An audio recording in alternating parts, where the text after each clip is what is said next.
What's up, everybody? We're back with another video, and we're back again on the E36. If you saw in the last video, we actually got the LS back in and got it running too. When I last left off, it was idling a bit high. Everything was good, but it was just idling a bit high. So I just let it run, let it idle up to temp. I was checking for vacuum leaks as it was running and didn't find any vacuum leaks. So let it run up to temperature. I changed the oil, so now it has fresh oil in it. And I figured out why it was idling high. At least I'm pretty sure why. I cleaned out the idle air control valve. Right here, I took this out, cleaned it out, and there was a bunch of carbon buildup on that, and I was able to walk it back in. So cleaned that out, got that straight, and I actually added it onto the Holley dash to see the idle air control position, and that was actually correct now. So it's idling a lot better. It's bouncing right around 800-900 where I have it set up in the Holley, so that's doing what it's supposed to do. So if you remember the last time, before I said we were going on a test drive, I have a few more upgrades, some serious interior upgrades to do before we take it out on the test drive, and I still have to bleed the clutch too. So that's really the last thing. Other than that, it's ready to drive. But the E36 is going full race car status now. Well, full race car status. It still got AC and everything. But at the end of last season, the other guy that I was competing with, Brad, he was in the S2000 and he was competing in the light class. But me and him were like first and second for the championship overall, even though they weren't going for an overall championship. We actually built up a pretty good relationship throughout the season, and he's sponsored by Momo, and Momo sent him 2 seats for his car. He ended up going with the larger seat, and he just never used this one. He had this one, he said, in his office at work for like 6 months, and he actually reached out to Momo and asked Momo if he was okay, if they were okay with him giving me the seat, and they gave him the green light and said, yeah, it's fine. You know, there's just some stipulations to go along with it, but that's really it. So I was like, okay, cool, you know, thanks.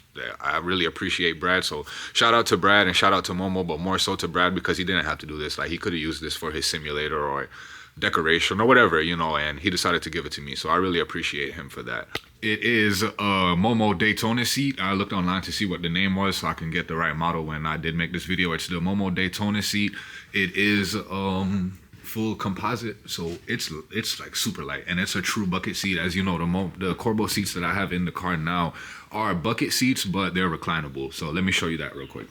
Yeah, so the Momo seat, the Corbo seat that I have is a full bucket seat, but it's reclinable, and it's actually really, really wide and really spacious. So, and with it being leather, I'm a pretty slim guy, so even though it's a full bucket and it has those aggressive bolsters, I still kind of, you know, slide around in the seat a little bit. Whereas with this one, I sat in it and it just hugs me out. I can't go anywhere side to side, so I know that's gonna help a lot with bracing me in the corners and everything.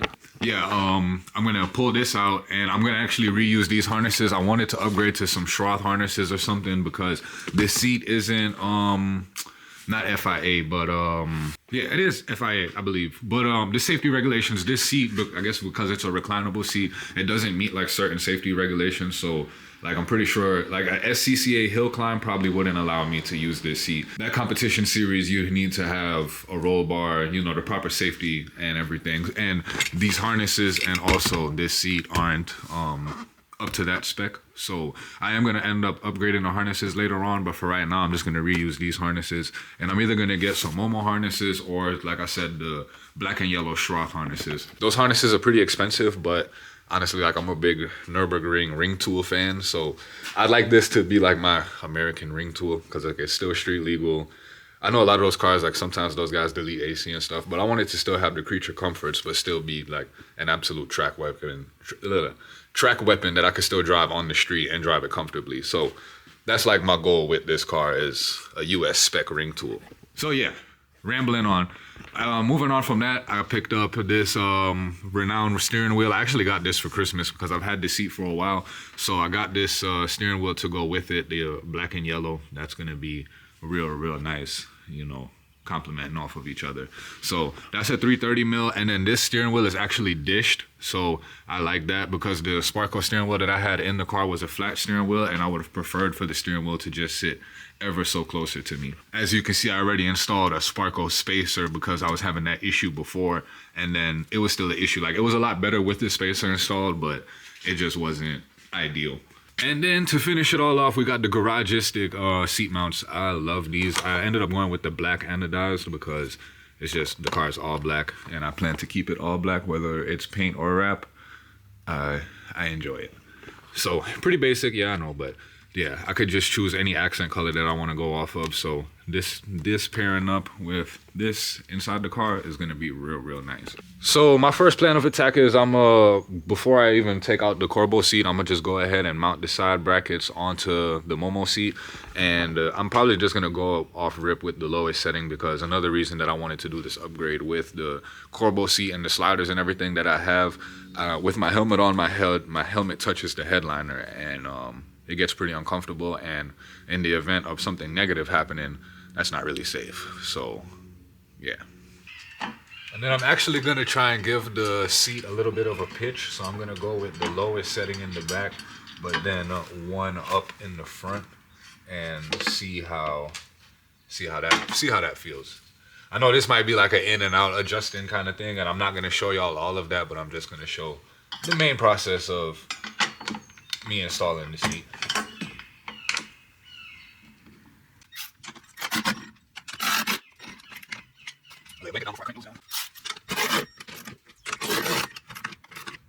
You know, now that I'm looking at the mounting holes and they're all under the seat, I don't see them really being accessible. I wonder if they're supposed to be this way, or if they're supposed to be flipped to where the bolts are on the outside. But I don't know, they won't look as clean.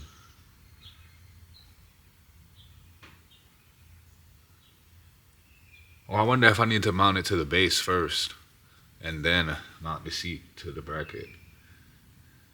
But I need to fit it in the car and see where it needs to mount to the base first. Yeah, this is gonna be a process.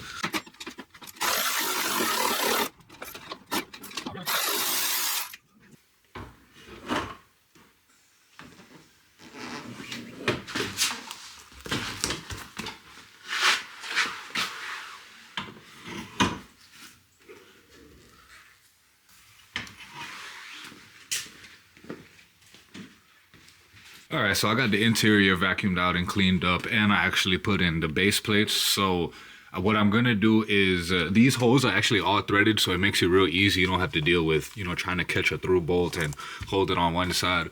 But what I'm gonna try and do is, with these already in, I'm gonna go ahead, put the steering wheel in, and try and get the seat somewhat to where I feel like it's comfortable, and then I'm gonna try and hold it there and reach under and see if I can't see where the holes line up, I'll try to mark it and then take the brackets out and then mount everything up and then just put everything in together. So we'll see how that works.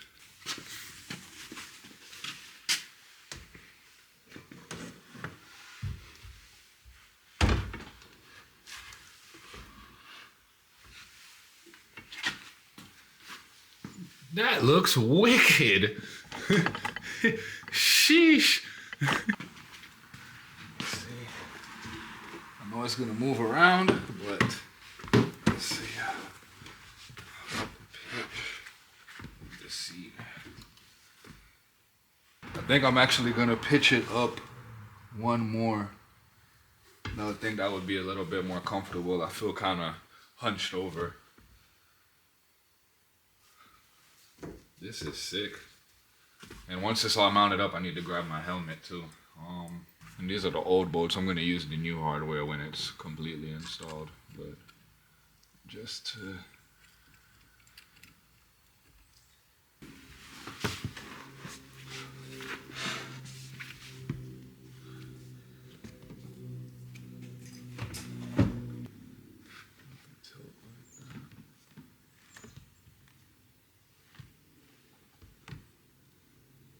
Alright, cool. I think I know what I need to do.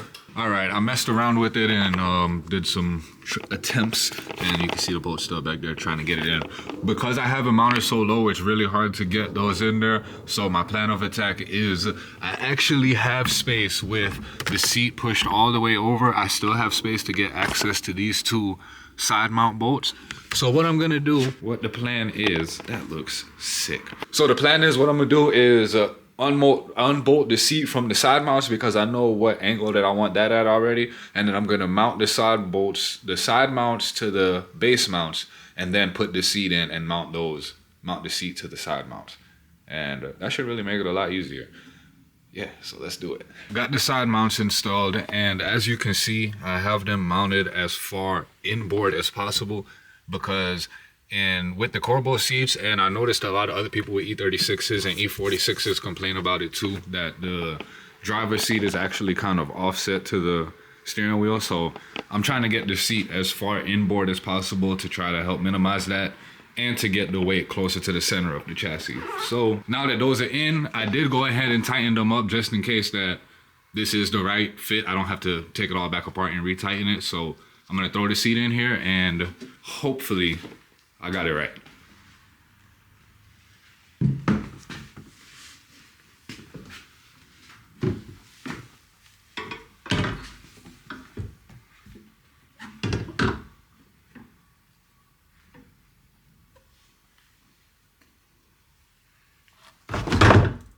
Whoops. All right, see, this is why I wanted to test it. So this inside bracket is actually just a little bit too far inboard. I need to bring it out because it's not reaching the seat. I figured it was gonna be a lot of this in and out, but it's cool. And it's nice because these holes are slotted, so I'm gonna just bring it in to the farthest end because I had it slotted out to the max, so I'm gonna just slide it back in, and that should give me the room that I need. Now let's give that a try. All right, yeah, and that's it. So even without the bolts in, it's actually pretty snug into the bracket, and it's like that on both sides.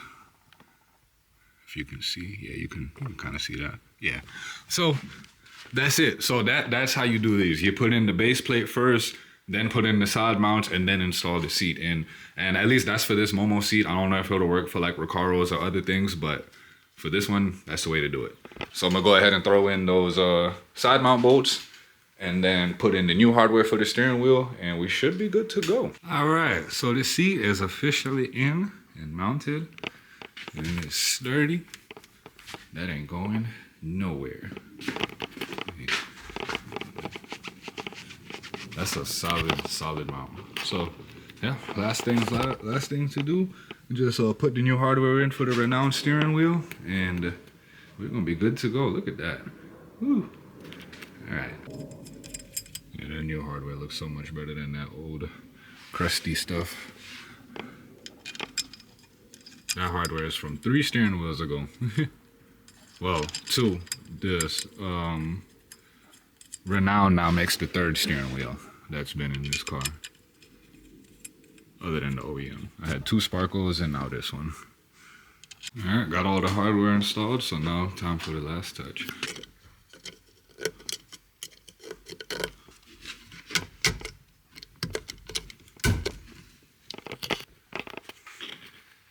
Yeah, that looks wicked. Super happy with that. Super happy with that. And the seating position it's a bit close, but like I said, it's pretty motorsporty because you know, if you track your car, you know, you're supposed to sit close. So where it is right now, I feel like it's good. If anything, most I might do is just take it 1 slot back, but I'm gonna drive it around and see how I feel with it, how it is. But I am in love. And just and then with the Momo in the middle, yeah.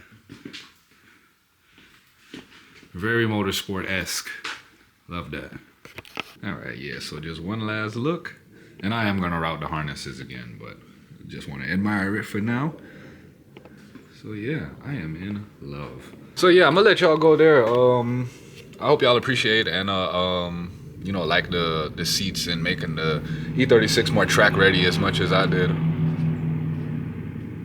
Sounds pretty good. What was that? I know it's gonna make the E36 a lot more track ready and make me more comfortable in my driving position. So I do appreciate that.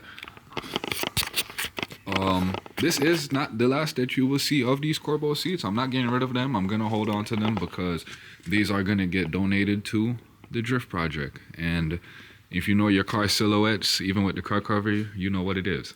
Not even gonna tell you what it is because I'm not ready to start working on it. I need more money, and I would really like to start working on it sometime this year. Worst case scenario, next year. I do want to get out there and start getting some seat time and getting some tandems. Living down south, you know, I live in Georgia, if you didn't know.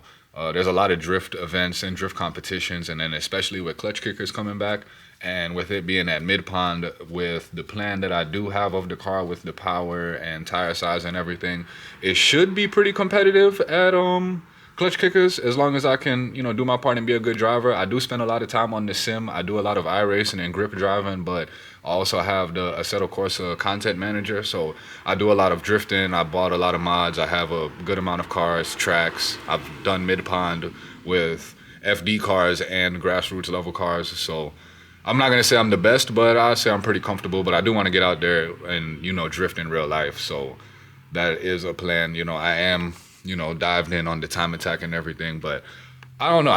I'm not the type to just go all in on one discipline when there's a bunch of things that interest me and a bunch of things that I want to do. Like even drag racing, like I always say, like I'm not huge on watching drag racing, but looking at the builds and then of course the driving, like that adrenaline rush must be like completely different going, you know, 7 seconds in the quarter mile, like that's a different type of rush. So it's like I want to dabble in all of them, so just, you know, with time and with more money. So if y'all would like to see that, you know, I hope you will do. I would appreciate it if you would, you know, share this video, share my channel. I'm not really one to like ask, you know, share, like, and comment and things like that, but it definitely does help. So, you know, if you guys could do that and kind of help get my videos out there more, I will do better. I'm trying to you know, be more consistent with the uploads and everything. It is pretty hard. I work a full-time job. I do a lot of overtime to be able to spend a lot of money on the cars and, you know, have fun and do things that I want to do. So yeah, but I am going to buckle down this year and really get serious with it. And you know, if you want your life to change, you got to put in the work for it. And that's what I plan to do. So I'm rambling on. So next video, E36 will be back on the road. We'll be driving, going for a test drive, seeing what's up, and I'm really thinking everything's gonna be good. I don't see why anything wouldn't be, and I'm excited to feel out the new seat and the steering wheel. So yeah, like I said it before, I'll say it again. I'm gonna let y'all go. I appreciate you watching. I appreciate you subscribing, and I hope to see y'all next time. So hopefully it'll be real soon. Later.